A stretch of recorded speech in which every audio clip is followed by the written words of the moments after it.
Hello my friends, welcome back to the channel Ashish sir. आज के इस वीडियो में हम बात करने वाले maths 2 of 10th standard circle की। जैसे कि आप सभी स्टूडेंट्स को पता है, सर्कल एक बहुत ही अहमियत चैप्टर रहता है अपने 10th स्टैंडर्ड में। यानी जब भी आप 10th स्टैंडर्ड की बात करोगे, एक चैप्टर है जिसका बहुत सारे बच्चों को फोबिया होता है। क्या सर सर्कल करना जरूरी है? क्या ये सर्कल हमें समझ में आएगा? क्योंकि कुछ तरीके से आपको पढ़ाया जाता है, वो भी इंपॉर्टेंट करता है। तो अब आपको पता है कि सर्कल एमसीक्यू के पॉइंट ऑफ व्यू से भी बहुत ज्यादा इंपॉर्टेंट है, क्योंकि ये सर्कल चैप्टर से तकरीबन आपको 3 से 4 मार्क का एमसीक्यू के क्वेश्चंस पूछे जा सकते हैं आने वाले अपकमिंग एग्जामिनेशंस में। तो आपको सर्कल चैप्टर का बहुत ज्यादा अहमियत पता चलेगा जब आप उसके बेसिक्स को करोगे। एमसीक्यू सॉल्व करने के टाइम पे जितने भी बेसिक्स मैं आपको आज कराने की कोशिश करूंगा, वो सारे के सारे बेसिक्स आपको बहुत ज्यादा मदद करने वाले हैं।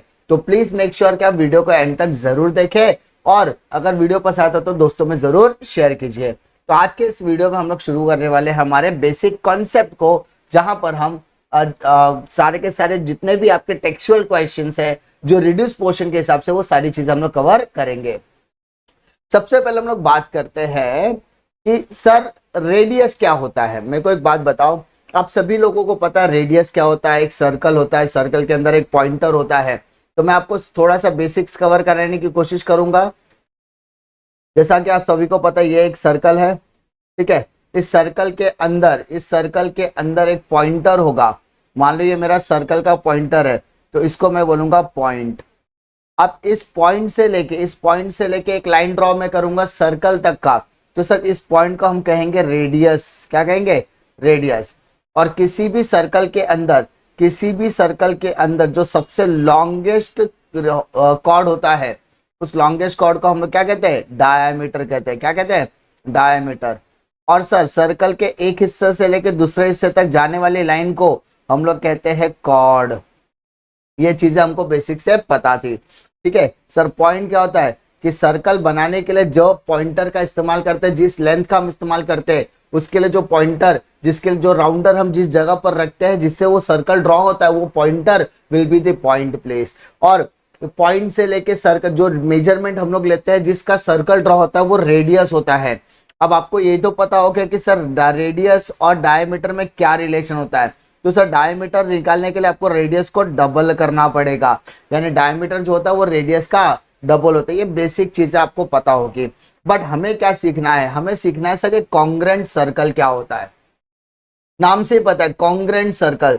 तो माय डियर, जिस सर्कल का रेडियस सेम होगा, जिस दो सर्कलों का रेडियस सेम होगा, यानी मान लो यहाँ पर रेडियस 1 है और यहाँ पर आपका रेडियस 2 है। अगर आपका रेडियस 1 और रेडियस 2 दोनों का दोनों सेम है, तो क्या हम इसको कह सकते हैं कॉन्ग्रेंट सर्कल? जी सर, आप बिल्कुल कह सकते हैं। दूसरा, सर कॉन्सेंट्रिक सर्कल का मतलब क्या होता है? जहां पर एक ही सेंटर पॉइंट से हम दो डिफरेंट रेडियस वाले क्या करते हैं? दो सर्कल ड्रॉ करते हैं। फिर से कह रहा हूं, जब एक ही सेंटर पॉइंट से दो डिफरेंट रेडियस वाले दो सर्कल ड्रॉ करते हैं, उसे हम कॉन्सेंट्रिक सर्कल कहते हैं। एंड तीसरी most important thing, intersecting circle. तो माय डियर, यहां पे दो सर्कलों को दो डिफरेंट पॉइंट पर क्या किया जाता है? इंटरसेक्ट किया जाता है।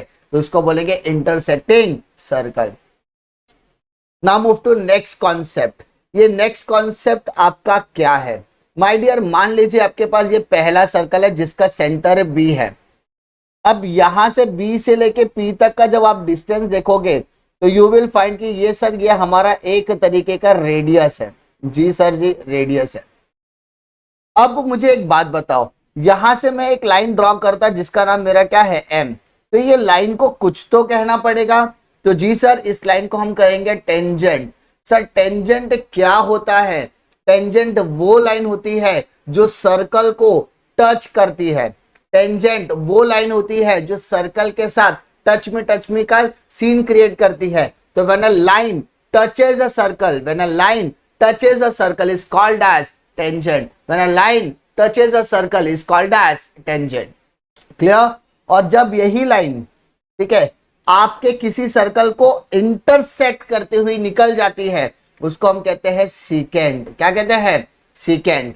जब एक लाइन सर्कल को टच कर रही है, जब एक लाइन सर्कल को टच कर रही है तो उसको हम लोग बोलेंगे टेंजेंट। क्या बोलेंगे बेटा? टेंजेंट।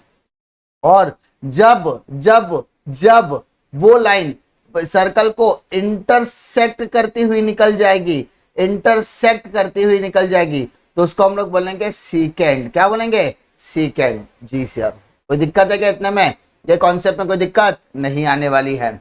अब मैं जो कॉन्सेप्ट आपको एक्सप्लेन कर रहा हूं ना, ये सारे कॉन्सेप्ट आपको आगे जाकर डेवलप होने वाले हैं कहीं ना कहीं थ्योरम्स वगैरह प्रॉपर्टीज में।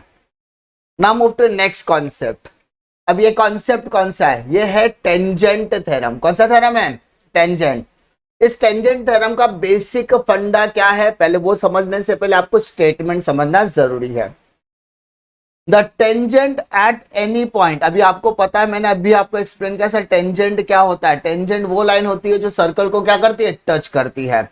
कहां पर sir? At any point. At any point of a circle is perpendicular to the radius through the point of contact.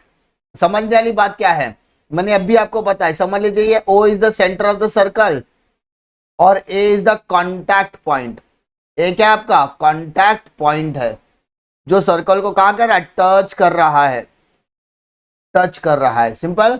तो माय डियर, इसका मतलब यहां पर रेडियस की हम बात करें तो सर OA हमारा रेडियस हो जाएगा, which is perpendicular, which is perpendicular on what sir? Which is perpendicular on tangent. Which tangent sir? इसका कुछ तो नाम होगा। यस सर, इसका नाम है लाइन L। तो कैन वी से radius OA is perpendicular on line L? Yes, कह सकते हैं। तो सर ये टेंजेंट जो है परपेंडिकुलर कर रहा है तो सर इसका कोई तो मतलब होगा। माय डियर, मैं आपको बता दूं, जब ये वर्ड आपको दिया जाता है ना परपेंडिकुलर, तो ऑलवेज आपको याद क्या रखना है? The word perpendicular clearly state that the angle will be equal to 90 degree. मतलब ये जो एंगल ड्रॉ हो रहा है वो एंगल क्या होगा? 90 डिग्री का एंगल होने वाला है। वापस से मैं कह रहा हूं कि ये एंगल क्या होगा? 90 डिग्री का एंगल होने वाला है। ये एंगल क्या होगा? 90 डिग्री का एंगल होने वाला है। सिंपल सी बात है। यस सर, एक टेंजेंट है। क्या है ये? एक टेंजेंट है जो सर्कल को क्या कर रहा है? टच कर रहा है। तो जो रेडियस है वो उस टेंजेंट के ऊपर परपेंडिकुलर हो जाएगी। और जब भी मैं परपेंडिकुलर वर्ड का इस्तेमाल करूंगा इट क्लियरली शोज कि वो 90 डिग्री का कॉन्टैक्ट है। सिंपल सी बात है। टेंजेंट थ्योरम में आपको कोई दिक्कत नहीं होगी। इसमें आपको आगे की तरफ हम लोग अब बढ़ सकते हैं। नेक्स्ट की तरफ आते हैं। क्या दिया देखिए, the point of contact of the touching circle lies on the line joining their centres. सीधी सी बात है, अभी हम लोगों ने वही सीखा कि जो पॉइंट ऑफ कॉन्टैक्ट है वो सर्कल को क्या कर रहा है? टच कर रहा है, जो सेंटर को कनेक्ट करने की कोशिश करता है, जो सेंटर को कनेक्ट करने की कोशिश करता है।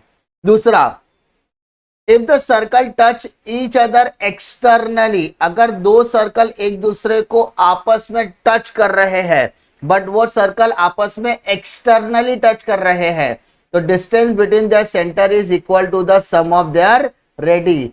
और ये सर समझाने के लिए मैं आपको इस्तेमाल करने वाला हूं एक छोटे से डायग्राम का। ठीक है, हम क्या करेंगे? एक छोटे से डायग्राम का करेंगे इस्तेमाल।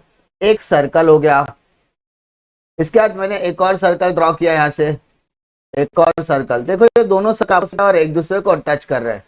सिंपल सी बात है। यस सर, यहां पर आप समझो कि ये मेरा एक सेंटर हो गया P और ये मेरा दूसरा सर्कल का पॉइंट, सेंटर पॉइंट का Q।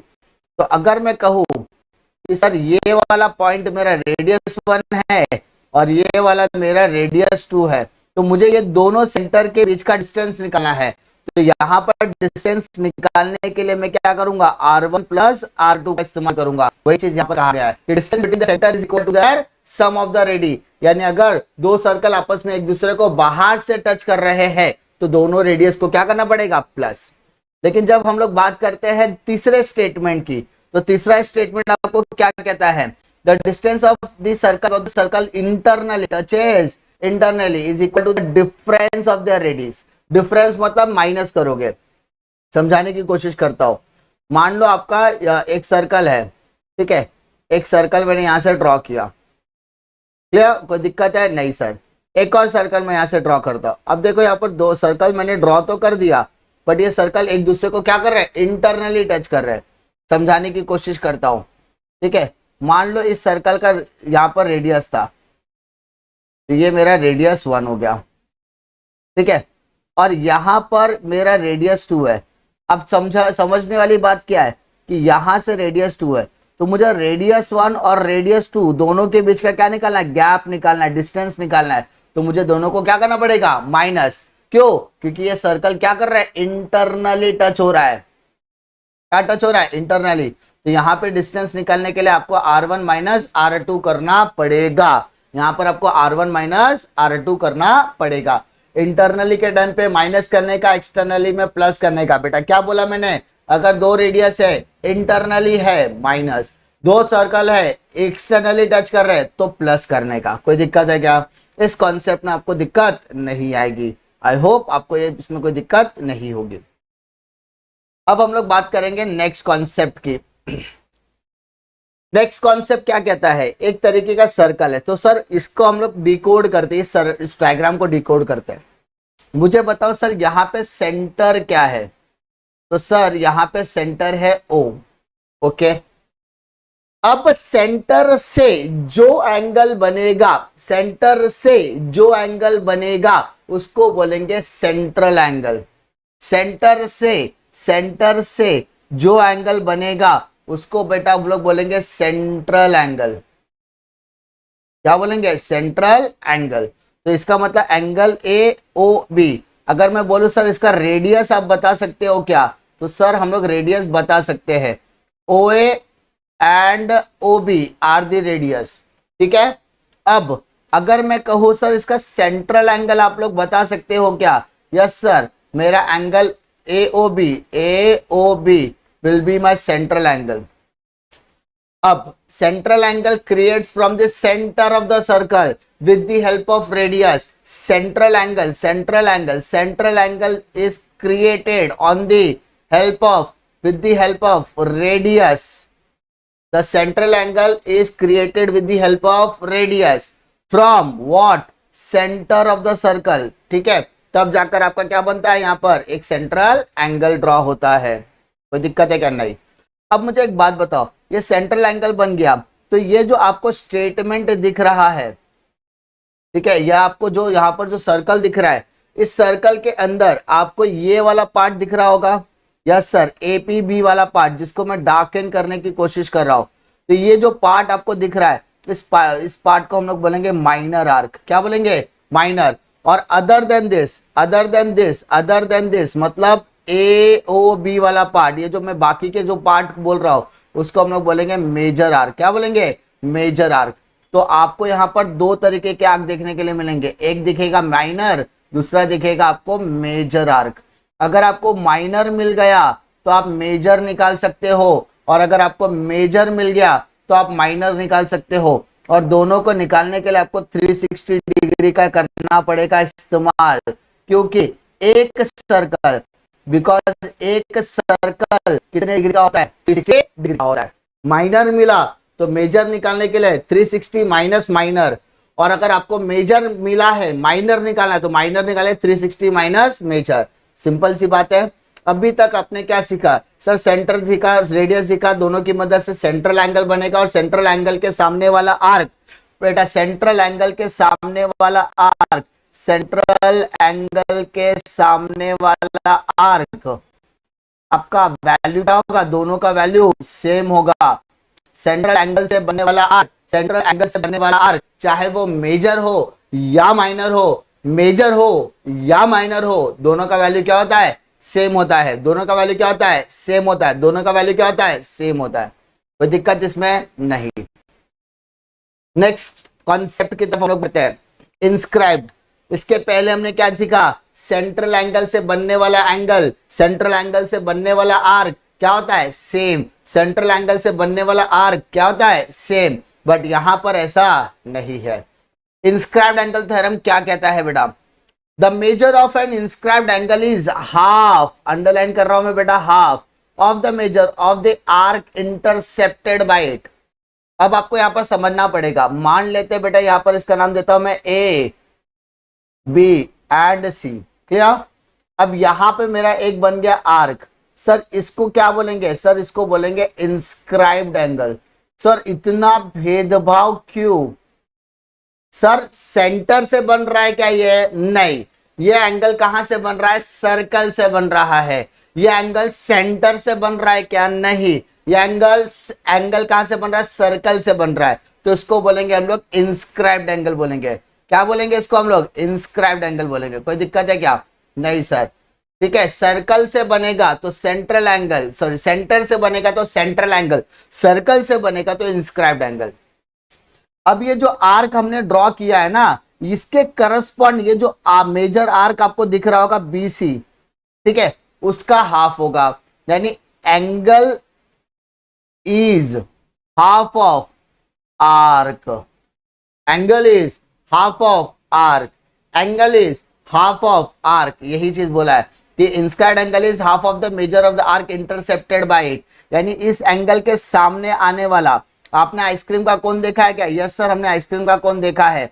तो इस आइसक्रीम के कोन से बनने वाला एंगल, तो आपको पता चल गया वो क्या है, इंस्क्राइब्ड है। बट अगर यही आइसक्रीम का जो ऊपर वाला पोर्शन है ये बन जाएगा मेरा आर्क। अब ये इसलिए बोल रहा क्योंकि ये सर्कल से बन रहा है बेटा, कहां से बन रहा है, सर्कल से बन रहा है। बट अगर यही चीज सेंटर से बनती तो ये सेंट्रल एंगल होती थी, और सेंट्रल एंगल का वैल्यू और आर्क की वैल्यू सेम होती है, इसके पहले वाले स्लाइड में हमने देखा। बट ये इंस्क्राइब्ड एंगल है, इंस्क्राइब्ड एंगल का जो वैल्यू है वो आर्क की वैल्यू से हाफ होती है। समझ में आ गई बात। तो आपको एंगल क्या देखना है, एंगल कहां से बना है। जहां पर मेजॉरिटी बच्चों को डाउट कहां आता है, सब मेजॉरिटी बच्चों को डाउट आता है एंगल किधर से बना, इंस्क्राइब लगाने का कि सेंट्रल लगाने का। तो बेटा एंगल किधर से बना, सेंटर से बना तो सेंट्रल एंगल, एंगल और आर्क दोनों सेम। बट अगर वही एंगल सर्कल से बना तो वो इंस्क्राइब्ड एंगल, और इंस्क्राइब्ड एंगल में एंगल जो होता है वो आर्क का हाफ होता है। गॉट इट, समझ में आ रही, फीलिंग आ रही है, जो मैं समझाने की कोशिश कर रहा हूं वो फीलिंग आपको समझ में आ रही है, जो इंटेंसिटी से मैं बताने की कोशिश कर रहा हूं वो समझ में अगर आई होप आपको आ रही होगी। Now move to next concept की तरफ भी हम लोग बढ़ते हैं। नेक्स्ट कॉन्सेप्ट क्या कहता है, theorem of cyclic quadrilateral. Theorem of cyclic quadrilateral. Sir ये साइक्लिक क्या होता है, बेटा आपने साइकिल देखा होगा, साइकिल के दो पहिए होते हैं, वो साइकिल उसके अंदर अगर कोई क्वाड्रिलैटरल बना दो जिसके चार साइड है उसको हम बोलते हैं साइक्लिक क्वाड्रिलैटरल। अब ध्यान देने वाली बात क्या है, सर साइक्लिक क्वाड्रिलैटरल का ऑपोजिट एंगल बेटा होता है सप्लीमेंट्री, यही चीज यहां पर बोला गया है। तो माय डियर मेरे को बताओ एंगल ए और एंगल सी, एंगल बी और angle D, angle A, angle B, angle C, angle D, ये चारों में कोई सिमिलैरिटी है क्या, सर यस। ये एंगल सेंटर से बना है कि सर्कल से बना है, सर ये एंगल सर्कल से बना है। तो क्या इसमें हम इंस्क्राइब्ड एंगल की प्रॉपर्टी लगा सकते हैं, यस सर हम इंस्क्राइब्ड एंगल की प्रॉपर्टी लगा सकते हैं। And with the help of that यहां पर थ्योरम को प्रूफ किया गया, जो आप लोग देख सकते हो डिटेल में अपने टेक्स्ट बुक में। बट वो मेरा कहने का क्या मतलब है कि ये जितने भी एंगल्स है वो इंस्क्राइब्ड एंगल के थ्रू है। ओके, हमें क्या कह रहा है, हमें ये कह रहा है कि opposite angles of a cyclical quadrilateral. तो सर ए के ऑपोजिट में सी है, बी के ऑपोजिट में डी है, ए के ऑपोजिट में सी है, बी के ऑपोजिट में डी है। तो सर जी ये दोनों का टोटल सप्लीमेंट्री होना चाहिए। सप्लीमेंट्री मतलब are sum of 180 degree, 180 degree का एंगल बनना चाहिए। तो इसका मतलब the opposite angle of a cyclical quadrilateral are supplementary. Okay, I hope आपको भी इसमें कोई दिक्कत नहीं आएगी क्योंकि इस तरीके के सम हमको करने पड़ेंगे। नेक्स्ट की तरफ बढ़ते हैं हम लोग। ये आपका लास्ट कॉन्सेप्ट होगा ऑलमोस्ट। यहां पर आपको क्या देखने के लिए मिलेगा, सर यहां पर हमें देखने के लिए मिलेगा इंटरसेक्शन। क्या बोला बेटा, intersection of chord. Intersection of chord. अब कुछ चीजें आपकी इंटरसेक्शन इंटरनली करेगी, कुछ एक्सटर्नली करेगी। तो यहां पर आपका फर्स्ट कॉन्सेप्ट है इंटरनली, सिंपल। और जो सेकंड कॉन्सेप्ट हम लोग एक्सप्लेन करेंगे वो होगा एक्सटर्नली। पहला कॉन्सेप्ट इंटरनली, दूसरा कॉन्सेप्ट एक्सटर्नली। अब मेरे को एक बात बता बेटा, ये कॉर्ड है ए बी और दूसरा कॉर्ड है सी डी, तो देयर आर टू कॉर्ड्स। यहां से मैंने एक एंगल बना ए ई और सी वाला पार्ट, ठीक है। तो मुझे यहां पर करना क्या है, तो सर मुझे यहां पर करना है, ये मेरा एंगल है, तो इसके ऑपोजिट में क्या आ रहा है ए सी, और यहां पर क्या आ रहा है डी बी। तो मुझे ये दोनों को प्लस करके हाफ करना है। सर ऐसा क्यों? क्योंकि बेटा ये आपका वर्टिकल ऑपोजिट भी तो हो सकता है। यस सर, सेंटर से बना ना बेटा, सेंटर से बना। क्या बोल रहा बेटा? सेंटर से बना है। तो सर सेंटर से बना तो उसका आर्क भी सेम होता है, बट यहाँ पर हमको मेजरमेंट निकालना है। बट यहाँ पे दो रेडियस नहीं है, यहाँ पे दो कॉर्ड है। यहाँ पे सेंटर से बना है क्या? नहीं सर, ये कॉर्ड की मदद से बना है, ये कॉर्ड की मदद से बना है, ये सेंटर से भी नहीं बना है। तो इन दैट केस आपको जो एंगल बनाना है उसके ऑपोजिट और उसके कन्वर्स ऑपोजिट, ठीक है। अब हम लोग बात करेंगे एंगल सी ई बी की। किसकी बात कर रहे हैं? सी ई बी।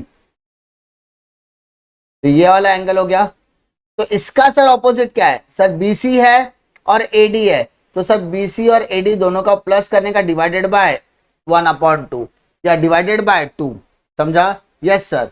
इंटरसेक्शन में क्या करना है? इंटरसेक्शन में क्या करना है? जहां पे इंटरसेक्ट कर रहा है उसका एंगल निकालने के लिए आमने सामने, आमने सामने दोनों को प्लस करके divided by 2, divided by 2। But जब हम एक्सटर्नली की बात करते हैं, जब हम एक्सटर्नली की बात करते हैं, तो वो दो साइड, वो जो दोनों कॉर्ड है वो कहां पर जाके इंटरसेक्ट हो रहा है? ई पर, बाहर। तो इन दैट केस हमें मेजर आर्क और माइनर आर्क, ऐसा बोल सकते हैं हम लोग, मेजर आर्क और माइनर आर्क का डिफरेंस करके हाफ करना है। तो दिक्कत नहीं सर, समझ में आ रही बात? यस सर, समझ में आ रही है। इतने कॉन्सेप्ट को आपको थोड़ा सा क्या करना है? ध्यान रखना है, ताकि आपको उसमें कोई दिक्कतें नहीं आनी चाहिए। और ये जितने भी कॉन्सेप्ट मैंने आज एक्सप्लेन किए हैं उसी से रिलेटेड हमें आने वाले टाइम में कुछ एमसीक्यू सॉल्व करने होंगे। अगर आप इन एमसीक्यूज को सीरियसली तरीके से करते हो तो कहीं ना कहीं आपको बहुत फायदा आने वाले टाइम में मिलने वाला है। तो प्लीज मेक श्योर कि आप वीडियो को अगर एंड तक अब तक देख रहे हो तो हेड्स ऑफ, और अपने दोस्तों में भी जरूर बताइए कि भाई वन शॉट लेक्चर के साथ साथ एमसीक्यू की प्रैक्टिस भी की जा रही है, एमसीक्यूज कैसे सॉल्व करना वो भी बताया जा रहा है। एग्जाम्स तो आपके लिए जाएंगे, मेंटी क्विज तो आपको लिया जा रहा है, लेकिन साथ ही साथ कॉन्सेप्ट को समझना, वन शॉट लेक्चर्स को समझना और सारे के सारे क्वेश्चन के एक्सप्लेनेशन करना भी जरूरी होता है। तो इसी उम्मीद के साथ करता हूं अलविदा, मिलता हूं मैं आपको अगले वीडियो में एक और नए लेक्चर वीडियो के साथ। तब तक के लिए जय हिंद।